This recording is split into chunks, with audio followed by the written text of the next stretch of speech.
So chat G P ಟಿಯ ಹೊಸ image generation ಕ್ರೇಜಿಯಾಗಿದೆ. So ಅದನ್ನು use ಮಾಡಿ ನನ್ನ ಸುತ್ತಮುತ್ತ ಇರೋ ರ್ಯಾಂಡಮ್ ಆಬ್ಜೆಕ್ಟ್ಸ್ಗೆ ಪೋಸ್ಟರ್ ಆ್ಯಡ್ಸ್ ಮಾಡೋಣ, ಹೇಗೆ ಬರುತ್ತೆ ನೋಡೋಣ ಮಾಡಿ. ಸೊ ಇದು ನನ್ನ MI ಪವರ್ ಬ್ಯಾಂಕು. ಇದಿರೋ ಸೈಜ್ಗೆ ಆ್ಯಕ್ಚುಲಿ ಒಳ್ಳೆ ಬ್ಯಾಕಪ್ ಕೊಡುತ್ತೆ. ಸೊ ಅದನ್ನೇ ಥೀಮಾಗಿ ಇಟ್ಕೊಂಡು ಒಂದು ಆ್ಯಡ್ ಮಾಡೋಣ. ಪೋಸ್ಟ್-ಇಟ್ ನೋಟು, ಡೈರಿ ಮತ್ತು ಲ್ಯಾಂಪ್ ಮೂರನ್ನು ಯೂಸ್ ಮಾಡಿಕೊಂಡು ಒಂದು ಪೋಸ್ಟ್-ಇಟ್ ಆ್ಯಡ್ ಮಾಡೋಣ ಅಂತ. ಲೊಕೇಶನ್ ಲೈಬ್ರರಿ ಅಂತ ಟೈಪ್ ಮಾಡಿ ಈ ಮೂರು ಜೊತೆನೂ ಒಂದು ಫೋಟೋ ಹಿಡಿದು ಹಾಕಿ ಹೇಗೆ ಬರುತ್ತೆ ನೋಡೋಣ. ಇದು ಡೆಲ್ ಮಾಂಟೆ ಕೆಚಪ್ಪು, ಹೆಸರು ಒಳ್ಳೆ ಇಟಾಲಿಯನ್ ಥರ ಇದೆ ಅಂದ್ಬಿಟ್ಟು ಇಟಾಲಿಯನ್ ಟೊಮೆಟೊ ಫಾರ್ಮ್ ಅಂತ ಟೈಪ್ ಮಾಡಿ ಹಾಕಿ ನಂದೊಂದು ಫೋಟೋ ಹಿಡ್ದು ಹಾಕಿ ಹೇಗೆ ಬರುತ್ತೆ ನೋಡೋಣ. ಸೊ ಇದು ನನ್ನ boat headphones.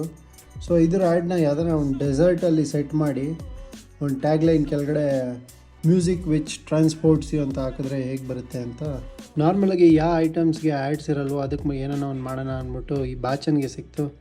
So small comb ಇರುತ್ತಲ್ವ ಅದಕ್ಕೊಂದು ಆ್ಯಡ್ ಮಾಡೋಣ ಅಂದ್ಬಿಟ್ಟು ಈ ಫೋಟೋನ ಅಪ್ಲೋಡ್ ಮಾಡಿ ಇದ್ರ ಜೊತೆ ನಾನೊಂದು 2 ಗಡ್ಡ ಇರೋ ಫೋಟೋ ಅಪ್ಲೋಡ್ ಮಾಡಿ ಕಂಪನಿ ಹೆಸರು ಬಾಚ್ಕೋ ಕೋಮ್ಸ್ ಅಂತ ಹೇಳೋಣ.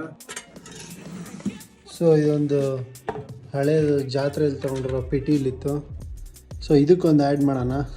ಇದು ನೋಡಿದಾಗೆಲ್ಲ ಎಕ್ಸ್ಕ್ಯೂಸ್ ಮೀ ಪಿಕ್ಚರ್ ಜ್ಞಾಪಕ ಬರುತ್ತೆ. ಸೊ ಇದನ್ನು ಯಾರೇ ಸೆಲ್ ಮಾಡ್ತಿದ್ರು ಆ ಪಿಕ್ಚರ್ ಹಾಡನ್ನೇ ಎಲ್ಲ ನೋಡ್ಸೋದು. ಸೊ ಅದ್ರದ್ದೇ ಒಂದು ಯಾವುದನ್ನ ಒಂದು ಆ್ಯಡ್ ಮಾಡೋಣ ಅಂತ ಅಂದ್ಕೊಂಡು.